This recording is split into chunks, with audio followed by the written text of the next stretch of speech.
Bienvenue sur la scène agro, un balado produit par Agro-Québec Média et présenté par FAC, pour les acteurs de l'industrie et les mordus d'agroalimentaire. Nous partageons l'actualité, des entrevues exclusives, des dossiers, portraits d'entreprises et plusieurs sujets liés à ce secteur représentant un véritable moteur pour l'économie du Québec. Bonne écoute. Ici Lionel Levac. Le vignoble québécois a pris beaucoup d'expansion ces dernières décennies et a gagné en notoriété. La truffe, elle, est encore très jeune chez nous. On peut toujours la chercher, mais on risque de manquer de patience. On va plutôt la cultiver. On aura donc au Québec des vignobles et des truffières. Récemment, le pionnier des vignerons québécois, Charles-Henri de Coussergues, rencontrait d'actuels et de futurs producteurs de truffes en sol québécois. Il a alors établi certains parallèles entre la vigne et la truffe. J'étais à cette rencontre à Granby et je me suis entretenu avec Charles-Henri de Coussergues. L'occasion était belle de faire un tour d'horizon avec le vigneron. Charles-Henri de Coussergues ne produira pas de truffes. Il était plutôt invité pour discuter avec les producteurs actuels et futurs, regroupés sous le chapeau de Truffes Québec, de toute l'énergie, de la ténacité qu'il leur faudra pour établir leur production, lui donner une notoriété et développer des marchés. Ainsi, le vigneron voit des similitudes entre les producteurs de truffes et les artisans qui cultivent la vigne et font du vin. J'en ai profité pour m'entretenir avec Charles-Henri de Coussergues de ce parallèle avec la truffe, mais aussi du contexte général concernant la vigne et le vin au Québec. J'ai amorcé l'entretien sur la question des consultations à venir sur le secteur des alcools québécois. Charles-Henri de Coussergues, bonjour. Oui, bonjour. Monsieur de Coussergues, vous êtes, pourrait-on dire, un pionnier à la fois dans le développement de la viticulture et de la viniculture au Québec, et aussi un pionnier dans le défrichage réglementaire et le développement d'une réglementation plus acceptable pour le secteur du vin. La consultation qui se prépare au Québec, là, qui va avoir lieu dans quelques jours maintenant, là, qu'est-ce qui reste encore à régler selon vous pour le secteur des vins? Je dirais que nous, dans l'histoire du vin au Québec, on a toujours réclamé des avantages par rapport aux vins étrangers. Alors, on est conscient qu'il y a des accords internationaux, mais même beaucoup de pays qui sont partenaires avec le Canada dans ces accords internationaux font des entorses à ces accords pour favoriser la viticulture régionale. Donc, nous, on a toujours demandé d'avoir des avantages, encore une fois, par rapport aux vins étrangers. Donc, on comprend qu'ils sont tous vendus en SAQ.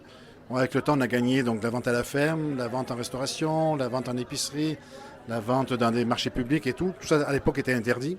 Donc, on continue à essayer de revendiquer ce statut qu'on veut privilégier, encore une fois, par rapport aux vins étrangers. Surtout quand on sait qu'une bouteille, ça c'est une étude canadienne qui a été faite, mais chaque fois qu'il y a une bouteille canadienne, 100% canadienne, fait avec du raisin canadien, qui est vendue au Canada, elle représente 85 $ de retombées économiques directes et indirectes. Quand on prend tout le processus du champ à aller jusqu'à la mise en marché, alors qu'une bouteille de vin qu'on importe de l'étranger, évidemment, a beaucoup moins de retombées économiques ici. Donc ça, ce statut, on en est fiers. Je vois dans mon village de Denham où on a créé quand même pas mal aujourd'hui d'emplois. Donc il y a une commission qui est créée pour les alcools du Québec. Il y a quand même une particularité qu'on va continuer à défendre, c'est qu'on est des agriculteurs. Dans les alcools, sans dénigrer personne évidemment, mais n'oublions pas que les cidriculteurs, les pomiculteurs, donc les vignerons, on cultive une matière première, ce qui n'est pas forcément le cas dans le monde des alcools en général. Sans dénigrer le monde de la bière, par exemple, on achète du houblon, on achète de l'orge, mais ce ne sont pas forcément les producteurs. Donc il y a différents permis dits artisanaux, de microdistillation, de microbrassage. Mais attention, nous, on est des agriculteurs, donc oui, on a des dossiers communs dans cette étude qui vont vraiment ressortir, mais on a quand même des choses qui nous distinguent, c'est qu'on est tributaire on cultive notre matière première. Donc que le MAPAC reste bien conscient de ça. On n'achète pas le raisin, on ne prend pas le téléphone quand on est du raisin en Ontario ou ailleurs dans le monde, et le transformer. On est des cultivateurs. Donc ça, c'est un statut qu'on va continuer à défendre. Et le ministre de l'Économie, M. Fitzgibbon, qui parlait il y a quelques jours maintenant à la réunion annuelle de la politique bioalimentaire du Québec, a dit que, dans son esprit, il fallait privilégier et prioriser justement les producteurs, lorsqu'il était question de distillerie spécifiquement à ce moment-là, les producteurs qui produisent du champ, donc du grain, jusqu'à la bouteille. Oui, exactement. Ça, c'est tout à fait notre statut.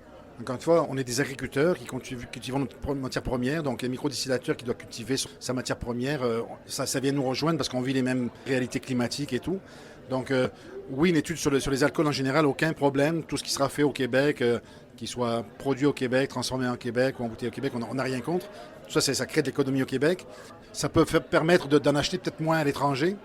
Pourquoi on achèterait les alcools forts à l'étranger alors qu'on est capable d'en faire ici? Donc encore une fois, création d'emplois, développement régional et tout.